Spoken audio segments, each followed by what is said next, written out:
Everything is done with as little noise as possible.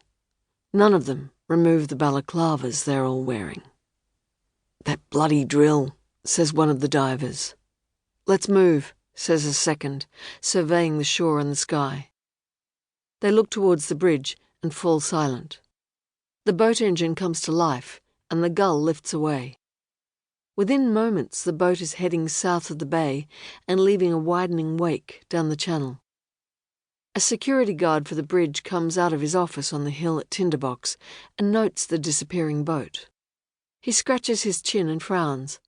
He calls his colleague over on Bruny Island. It goes to voicemail. He calls again. Still no answer. The boat is mid-channel now and moving fast. He calls another number and looks to where he knows the foreman lives on North Bruny. "Yep," says the foreman.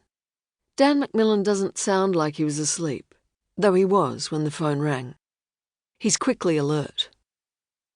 "Can't raise Clark," says the security guard. "Just had a strange-looking boat close by. Don't know when it came in. Didn't hear it." "Is it still there?" Dan asks. "Headed down the channel now. Reckon you could see it from your place." Dan gets out of bed and walks into his lounge room. The distant hills are just catching the early light, their forested peaks aglow. Dan picks up his binoculars on the bookshelf and surveys the water. He finds the wake and travels his gaze along it to the speedboat moving south fast. Too far away now to see much, but it's no recreational fishing boat. He's sure about that. It looks like a military vessel, almost invisible against the sea. "What's that doing here?"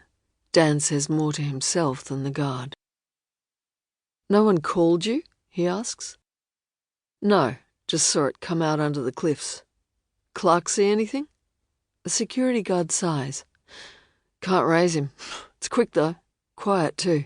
Navy?" "Maybe," says Dan. "Pretty sure we don't have boats like that." From either side of the channel, the two men observe the great bridge and the colour coming back to the world. The wake settles and the channel resumes its vivid calm. The vessel is out of sight. "I'll go down and take a look," says the security guard. "Check carefully and ring Hobart," says Dan. "Find out what you can. Maybe someone forgot to tell us something." "Will do. Let's hope it's nothing." "I'll go wake Clark," says Dan.